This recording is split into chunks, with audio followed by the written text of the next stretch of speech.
চোরের বিচারের জন্য বসে যেই কমিশন, সেই কমিশনে ঘুষকে চোরকেই দেয় প্রমোশন। একেবারে মিলে গেল দুদকের দুই কর্মকর্তা। আসসালামু আলাইকুম। ইতিমধ্যে আপনারা জানেন কারিগরি শিক্ষা বোর্ডের সার্টিফিকেট জালিয়াতির সাথে কারিগরি শিক্ষা বোর্ডের চেয়ারম্যানের স্ত্রী জড়িত, কম্পিউটার সিস্টেম অ্যানালিস্ট জড়িত, সাথে আরও ২০-২৫ জন জড়িত। এখন তাদের প্রথম রিপোর্ট যখন প্রকাশিত হয়, পরবর্তীতে সেটা ধামাচাপা দেওয়ার জন্য দুদকের দুই কর্মকর্তাকে ৭০ লক্ষ টাকা ঘুষ দিয়েছে। এবং একেএম শামসুজ্জামান তিনি ১৬১ ধারায় জবানবন্দি দিয়েছেন। কাকে কিভাবে কেন দিয়েছেন আমরা সেই খবরটা একটু জানার চেষ্টা করি। গোয়েন্দা পুলিশের জিজ্ঞাসাবাদে শামসুজ্জামান জানান, অবৈধ সম্পদ অর্জনের অভিযোগে দুদকের উপপরিচালক আলী আকবর তাকে নোটিশ দেন ও জিজ্ঞাসাবাদ করেন। এরপর মামলা হলে রেহাই পেতে তিনি দুদকের আরেক উপপরিচালক আবু বকর সিদ্দিকের সঙ্গে যোগাযোগ করেন। এ সময় আবু বকর তদন্ত কর্মকর্তা পরিবর্তন করার কথা জানিয়ে ৬০ লাখ টাকা দাবি করেন। শামসুজ্জামান টাকা দিলে বদলে যায় তদন্ত কর্মকর্তা। জিজ্ঞাসাবাদে তিনি আরও জানান, পরবর্তী সময়ে দুদক উপপরিচালক গোলাম মাওলা তদন্ত কর্মকর্তা হিসেবে নিয়োগ পান। তিনি শামসুজ্জামানের বিরুদ্ধে অভিযোগ প্রমাণিত হয়নি উল্লেখ করে প্রতিবেদন দেন।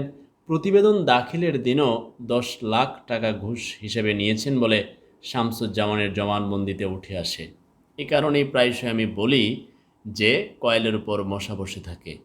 মানে দুদককে দায়িত্ব দিয়েছেন দুর্নীতি দমন করার জন্য, আর তিনি ঘুষ নিয়ে দুর্নীতিকে ধামাচাপা দেন। কতটা দুঃখজনক। আরও ৪-৫ বছর আগের কথা, এক ভদ্রলোকের সাথে আমি এই দুদক নিয়ে কথা বলতেছিলাম যে অন্তপক্ষে মানুষ তো দুদকের আশ্রয় নিতে পারে। তখন তিনি রাগে ক্ষোভে ফুঁসে উঠে বলছিলেন, দুদকে তার এক পরিচিত কর্মকর্তা, পরিচিত একজন নাকি চাকরি নিয়েছে ৭ লক্ষ টাকা ঘুষ দিয়ে। তো আমি বললাম, আপনার কাছে ডকুমেন্ট কয়? এগুলোর তো অনেক ডকুমেন্ট থাকে না। তো তার কথাটা তখন আমি উড়িয়ে দিয়েছিলাম।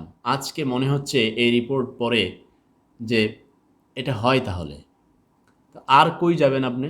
এখন দুদকের দায়িত্ব দিচ্ছে, এখন তারা এইভাবে ৭০ লক্ষ টাকা নিয়ে নিছে শামসুজ্জামানের কাছে। আর শামসুজ্জামান তাহলে কয় কোটি টাকা কামাইছে, হাজার হাজার সার্টিফিকেট এভাবে জনগণকে দিয়ে দিয়েছে। জনগণ হয়তো চাকরিও করছে। ওই যে ৮,০০০ ভুয়া মুক্তিযোদ্ধা এরকম বেরিয়ে আসলো, তাদের নাতিপুতি হয়তো বা সরকারি দপ্তরে চাকরিও নিয়েছে কোটা দিয়া, তারা বেতন ভাতাও নিল, সুযোগ সুবিধা নিল। সে টাকা কি ফেরত আসবে কিনা সে ব্যাপারে কোনো বক্তব্য আসেনি। তাদের বিরুদ্ধে মামলা হবে কিনা সে ব্যাপারে কোনো বক্তব্য আসেনি। তারা যে অপরাধ করলো, তাদের নাতিপুতি বিভিন্ন সুযোগ সুবিধা চাকরি বাকরি নিল, কোনো কিছুই নেই। শুধু ৮,০০০ ভুয়া মুক্তিযোদ্ধার সনদ বাতিল করে দিয়েছে।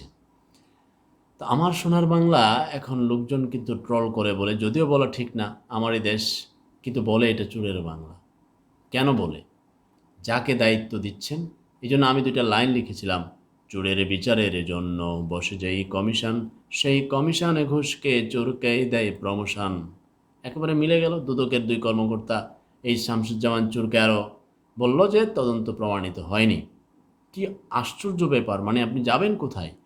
এদেশে সত্য বলা এখন অপরাধ। এদেশে চোররা চুরি করে নিয়ে যাবে, আপনি তার বিচার চাইতে গেলে এটা আপনার অপরাধ। এবং আপনি যে সে বিচার করলো না, আপনি যে ভুক্তভোগী হইলেন, এই দেশে থেকে সেই কথা আপনি উপস্থাপন করলে আবার চলে যাবেন। কৃষক যদি অল্প টাকা লোন নেয়, প্রতিষ্ঠান তার বিরুদ্ধে গ্রেফতারি পরোয়ানা জারি করে দেয়। আর ওই প্রতিষ্ঠানের কাছ থেকে যখন বড় সুরে অনেক কোটি টাকা নেয়, তারা গিয়ে বলে, স্যার একটু টাকাটা দিয়ে দেন দয়া করে। এই জন্য বলছিলাম, ছোট চোর হেঁটে গেলে তাকে দেয় গালি, বড় চোর মঞ্চে এলে আমরা দেই তালি। চোরে চোরে ভরে গেছে দেশটা, খুব ভালো নয় তার শেষটা।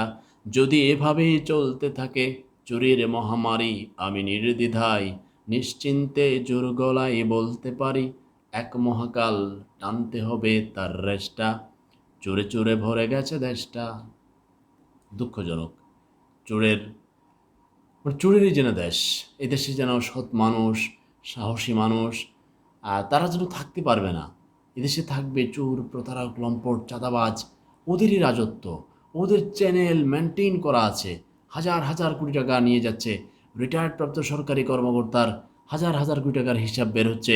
রানিং কর্মকর্তা শত শত কোটি টাকা মেরে নিচ্ছে, হজ করছে। এত চরিত্রহীন হয়ে গেল বাংলার মানুষ। আবার ওদেরকে জিজ্ঞেস করতে যাবেন, তখন বলে আমি তো ঘুষ দিয়ে চাকরিতে আসছি। এখন ঘুষ আগে খায় লই, পরবর্তীতে চিন্তা করবো ঘুষ খাবো কিনা। না খেলেও ঘুষ খায়।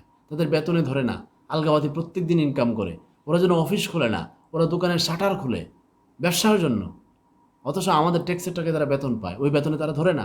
আবার জনগণ যাওয়ার পরে ভূমি অফিসের থেকে ধরে সব অফিসে আলগাবাতি নেয়।